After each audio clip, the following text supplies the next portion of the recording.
প্রিয় বন্ধুরা, সবাই কেমন আছেন? আজকের এই ভিডিওতে আলোচনা করব অ্যামাজন এফবিএ দিয়ে শুরু করবেন নাকি অ্যামাজন এফবিএম দিয়ে শুরু করবেন। অ্যামাজন এফবিএ কিভাবে কাজ করে এবং এফবিএম কিভাবে কাজ করে বিস্তারিত এ টু জেড এই ভিডিওটির মাধ্যমে আলোচনা করব। অবশ্যই ভিডিওটি খুবই গুরুত্বপূর্ণ। সম্পূর্ণ ভিডিওটি দেখার জন্য অনুরোধ রইল যদি আপনি অ্যামাজন বিজনেস স্টার্ট করতে চান। এক নম্বরে কথা বলি অ্যামাজন এফবিএ অর্থাৎ ফুলফিলমেন্ট বাই অ্যামাজন। এটি কাজ করে, ধরেন এক্সাম্পল, আপনি এই আইটেমটি অ্যামাজনে সেল করতে চাচ্ছেন। আপনাকে প্রথমে কি করতে হবে? এই আইটেমটি আপনার সেলের অ্যাকাউন্টে অ্যাড করতে হবে। অ্যাড করার পরে প্রত্যেকটা আইটেমে বারকোড লাগানোর পরে আপনাকে এটি অ্যামাজনের ওয়্যার হাউসে গিয়ে দিয়ে আসতে হবে। সেটি আপনি 50 পিসও দিয়ে আসতে পারেন, 100 পিসও দিয়ে আসতে পারেন, 1000 পিসও দিয়ে আসতে পারেন। যখনই কোনো কাস্টমার আপনার এই আইটেমটি অর্ডার করবে তখন অ্যামাজন এটিকে সুন্দরভাবে পার্সেল করে প্যাকিং করে কাস্টমারকে প্রোভাইড করবে। আর অ্যামাজন এফবিএম অর্থাৎ ফুলফিলমেন্ট বাই মার্চেন্ট, সেটি কিভাবে কাজ করে? সেটি হচ্ছে আপনি এই আইটেমটি অ্যাড করবেন। অ্যাড করার সময় আপনি ওই অপশনগুলো পাইবেন। আইটেমটা অ্যাড করার পরে যখন কোনো কাস্টমার অর্ডার করবে আপনাকে নিজেকেই এটিকে পার্সেল করে বক্সিং করে কাস্টমারকে দিবে। আশা করি আপনাদেরকে সহজভাবে বুঝাইতে পারছি। আলোচনা করব আপনি কোনটি দিয়ে শুরু করবেন, কোনটি দিয়ে শুরু করলে আপনি লাভবান হতে পারবেন। এই অ্যামাজন এফবিএ করেন, সেক্ষেত্রে আপনি যদি 100 পিস আইটেম এখন অ্যামাজন ওয়্যার হাউসে দিয়ে আসছেন, কোনো কাস্টমার যদি অর্ডার না করে সেটি কিন্তু আপনার জন্য লোকসান হয়ে যাবে। কাজেই আপনাকে প্রোডাক্ট নির্বাচন করতে হবে। এটি ডিপেন্ড করবে আপনার প্রোডাক্টের উপরে। যদি প্রোডাক্ট অর্ডার আসে আপনার জন্য বেটার হবে আপনি অ্যামাজন ওয়্যার হাউসে দিয়ে আসেন।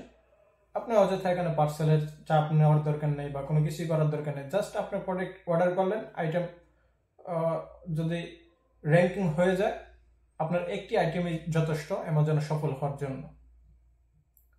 তবে নতুনরা সবচেয়ে বড় যেই অসুবিধাটা হয় সেটি হচ্ছে আইটেম প্রোডাক্ট যদি সঠিক নির্বাচন না হয় সেক্ষেত্রে অনেক লোকসান। কাজেই আমাদের প্রথমেই অল্প কোয়ান্টিটিতে অ্যামাজন ওয়্যার হাউসে দিতে হবে। যদি 100 পিস 200 পিস দিয়ে আসেন আপনি লোকসান তো খাইবেনই যদি প্রোডাক্টটি কাস্টমার অর্ডার না করে। এবং আপনার আইটেমটা যে তাদের ওয়্যার হাউসে রাখবে সেটির জন্য কিন্তু তারা একটা অ্যামাউন্ট আপনার থেকে কাটবে। আপনার আইটেমটা যে তারা প্যাকিং করে কাস্টমারকে প্রোভাইড করবে এটার জন্য তারা কিন্তু কাটবে।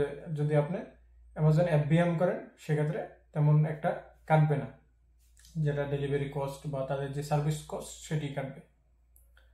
তো প্রিয় বন্ধুরা, আপনাদের ভালো প্রোডাক্ট নির্বাচন যদি অ্যামাজনে সফল হওয়ার মেইন একটি প্রোডাক্ট যদি আপনার র্যাঙ্কিং হয় আপনি সফল হতে পারবেন। আমি যখন প্রথমেই অ্যামাজন যখন ব্যবসাটি আমি শুরু করি তখন আমি ইলেকট্রনিক্স জিনিসপত্র নিয়ে কাজ করা শুরু করি এবং আমি দেখলাম যে আমি আইটেম অ্যাড করতেছি, টুকটাক অর্ডার আসতেছে, ওইখান থেকে আমার বেশি একটা প্রফিট হচ্ছে না। যখনই আমি শুজ নিয়ে কাজ করি, শুজ অ্যাড করলাম এবং আমার এই প্রোডাক্টটা খুবই ভালো র্যাঙ্কিংয়ে চলে গেছে। প্রত্যেকদিন ভালো পরিমাণ অর্ডার আসতে শুরু করে এবং এই একটি আইটেমে আমাকে অ্যামাজনের সফলতা নিয়ে আসছে। কাজে আপনাদের ভালো একটি, আমি এই বিষয়গুলো খোলাখোলাভাবে যদি আপনাদের সাথে আলোচনা না করি আপনারা কিন্তু বুঝতে পারবেন না।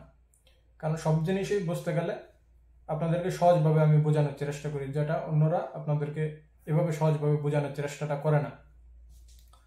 তো আপনার যখন একটি প্রোডাক্ট ভালো র্যাঙ্কিং করবে এবং ভালো পরিমাণ অর্ডার আসবে সেক্ষেত্রে আপনি 100 পিস নয় 500 পিস গিয়ে আমাদের ওয়্যার হাউসে দিয়ে আসলে কিন্তু আপনার আইটেমটা সেল হয়ে যাবে। আপনি জাস্ট আইটেমটা অ্যাড করে দিয়েছেন এবং মোবাইল থেকে বসে বসে আপনার বিশ্বের যে কোনো দেশে আপনি ঘুরেন, কোনো অসুবিধা নেই, আপনার টাকা আসতে থাকবে।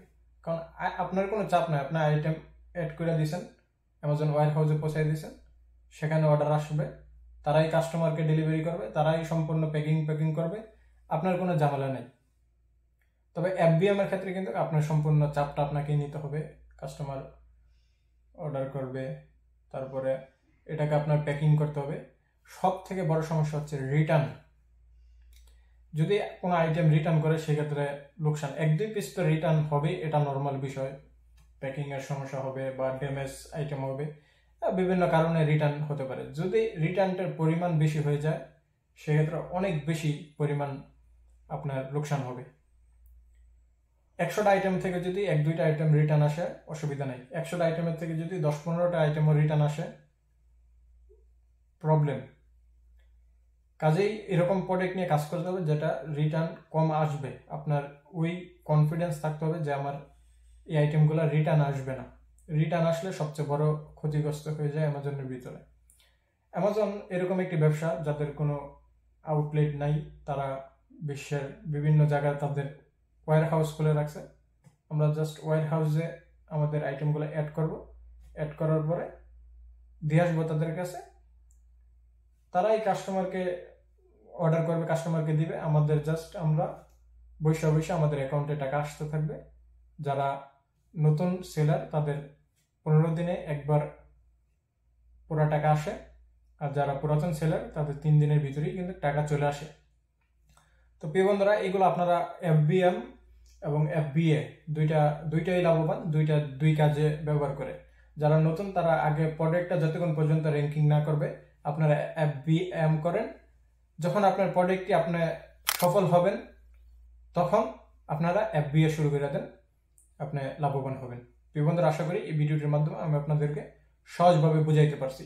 আপনারা যারা অ্যামাজন সম্বন্ধে আরো বিস্তারিত জানতে চান, আমার চ্যানেলে সাবস্ক্রাইব করার পরে জয়েন একটি অপশন আসবে, সেখানে জয়েন হয়ে যাবেন। কোনো কিছু জানতে চাইলে আমাদেরকে সরাসরি লাইভে চ্যাট করে জিজ্ঞাসা করতে পারেন। কোনো প্রবলেম হচ্ছে, আপনার অ্যাকাউন্টের কোনো প্রবলেম হচ্ছে, প্রোডাক্ট অ্যাড করাতে কোনো প্রবলেম হচ্ছে, যে কোনো বিষয়ে সহযোগিতা চান, আপনারা জয়েন হন। জয়েন হয়ে সরাসরি আমাদেরকে প্রশ্ন করতে পারেন। প্রিয় বন্ধুরা, সবাই ভালো থাকবেন, সুস্থ থাকবেন। ইনশাআল্লাহ আপনাদের সাথে দেখা হবে খুব শীঘ্রই নতুন আরেকটি ভিডিওতে। আল্লাহ হাফেজ।